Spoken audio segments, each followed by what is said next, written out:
1995 Belgium. Bus 375ங்கிற ஒரு night bus மக்கள் புழக்கத்தில் இருந்திருக்கு. நவம்பர் 14 375 பஸ் யுவாங்மே யுவாங் அப்படிங்கிற நகரத்துலேருந்து கிளம்பி சவுத் கேட்டுங்கிற பஸ் ஸ்டாப் கிட்ட பஸ் ஸ்டாப் ஆகுது.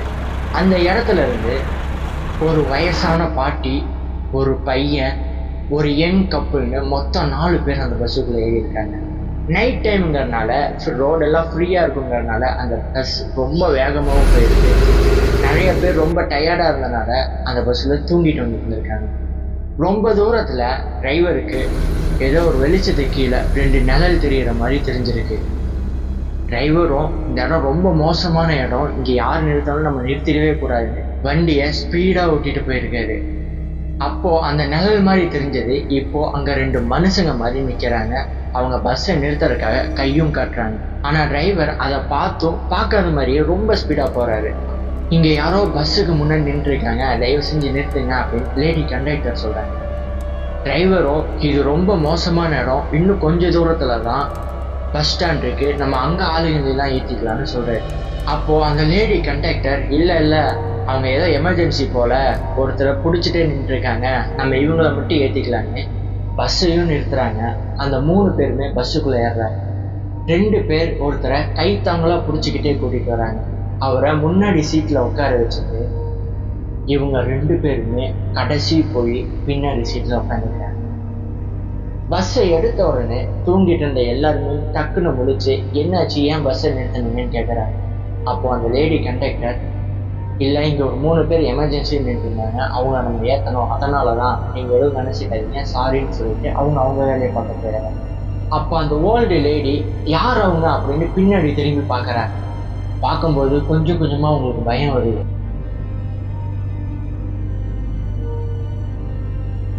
ஏன்னா அவங்க மனுஷங்களை மாதிரியே இல்லை, ரொம்ப விசித்திரமாக இருந்தாங்க. ஜப்பானோட பாரம்பரிய ட்ரெஸ்ஸு போட்டிருந்தாங்க, அதுவும் 200 வருஷம் பழைய ட்ரெஸ். இப்படியே கொஞ்சம் தூரம் பஸ்ஸு போய்கிட்டு இருக்கும்போது அந்த பாட்டி பின்னாடி திரும்பி பார்த்துக்கிட்டே வராங்க. கொஞ்சம் தூரம் போனதுக்கப்புறம் ஒரு ஸ்டாப்பில் அந்த யங் கப்புள்ஸ் இறங்கிடுறாங்க. இப்போ பஸ்ஸுக்குள்ளே 7 பேர் இருக்காங்க. அந்த பாட்டி இது செட் ஆகாது, நம்மளும் இங்கேருந்து எப்படியாவது இறங்கணும் அப்படின்னு பக்கத்தில் இருந்த பையனை உடனே கத்தி அடிக்க ஆரம்பிக்கிறாங்க. ஏன்னு கேட்டதுக்கு டிரைவர் இவன் என் பர்ஸை திருடிட்டான், ஏன்டா என் பர்ஸை திருடினா அந்த பையன்கிட்ட ரொம்ப சண்டை போடுறாங்க. அந்த பையனும் கத்தி சண்டை போடுறான், நான் அவங்க பர்ஸை எடுக்கவே இல்லை. கொஞ்ச நேரத்துக்கு அப்புறம் இது ரொம்ப வாக்குவாதமாகி அந்த பாட்டி நீ பஸ்ஸை நிறுத்து, நான் இவனை போலீஸ் ஸ்டேஷனில் கொண்டே கொடுக்கணும், அப்போ தான் இவன் உண்மையை சொல்லுவான் அப்படின்னு என்னென்னமோ சொல்ல ஆரம்பிக்கிறாங்க. டிரைவரும் இவங்க சண்டை ரொம்ப தாங்க முடியலன்னு நடு ரோட்லேயே இவங்களை இறக்கி விட்டுட்டு போயிடுறாங்க. அந்த பாட்டியும் பையனும் பஸ்ஸுலேருந்து கீழே இறங்கி கொஞ்ச நேரத்துலேயே பின்னாடி சீட்டில் உட்காந்த 2 பேருமே ஜன்னல் வழியாக பாட்டியை முறைச்சி பார்த்துட்டு இருந்தாங்க. அதை பார்த்து பாட்டி பயந்து மறுபடியும் அந்த பையனை அடித்து திட்ட ஆரம்பித்தாங்க. அந்த பையன் பாட்டி நீங்கள் வாங்க நம்ம போலீஸ் ஸ்டேஷன் போகலாம், நான் உங்கள் பர்ஸை எடுக்கவே இல்லைன்னு சொல்கிறேன், நீங்கள் லூசு மாதிரி என்னையே அடிச்சுட்டு இருக்கீங்க அப்படின்னு சொல்லும்போது அந்த பாட்டி நீங்கள் பர்ஸை எடுக்கலைன்னு எனக்கு தெரியும், நான் உன் உயிரையே காப்பாற்றிருக்கேன்னு சொல்கிறேன். ஏன் உயிரை காப்பாற்றிருக்கீங்களா, ஏன், எப்படி, எதுக்கு அப்படின்னு கேட்கும்போது நம்ம பஸ்ஸில் வந்துட்டு இருக்கும்போது கொஞ்சம் தூரத்தில் ஒரு 3 பேர் ஏறினாங்க பாத்தியா, அவங்க ஏறினதுலேருந்து எனக்கு ஒரு மாதிரியாகவே இருந்துச்சு, நான் அவங்கள பின்னாடி திரும்பி பார்த்துக்கிட்டே வந்தேன். அப்போ தான் நான் அவனை நோட் பண்ணேன், அந்த 3 பேருக்குமே காலே கிடையாது, அவங்க மனுஷங்களே கிடையாது, பேய்ங்கிறத.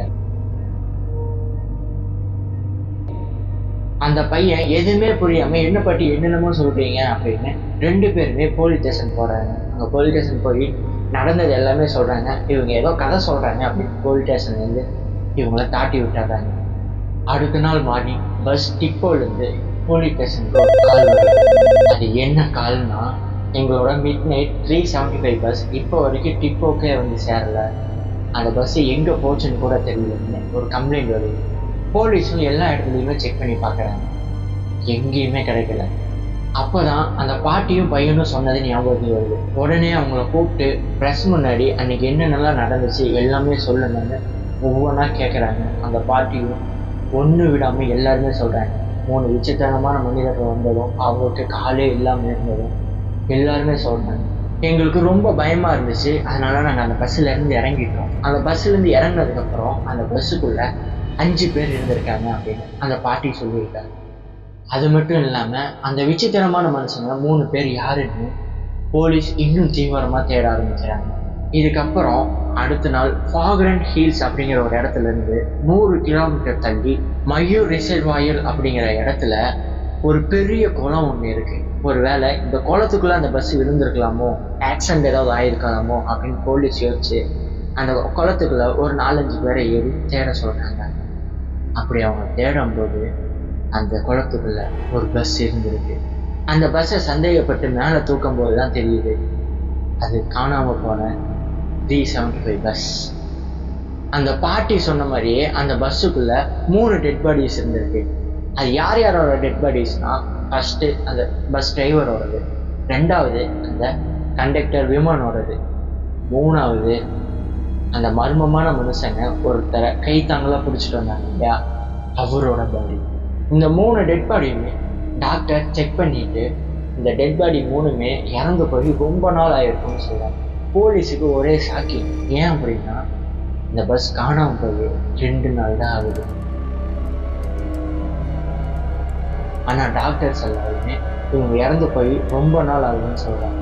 இந்த கேஸ்ல ஒண்ணுமே புரிய மாட்டேங்குது அப்படின்னு அந்த பஸ்ஸுக்கு போய் அந்த பஸ்ஸோட பெட்ரோல் டேங்கை ஓப்பன் பண்ணி பார்க்குறாங்க. ஏன் பெட்ரோல் டேங்கை ஓப்பன் பண்ணுறாங்க அப்படின்னா, இந்த பஸ்ஸில் போட்டிருக்க பெட்ரோல் ஃபாக்ரண்ட் ஹில்ஸ் வரைக்கும் தான் போகும். அதையும் மீறி போனால் 2 கிலோமீட்டர் 3 கிலோமீட்டர் தான் போக முடியும்.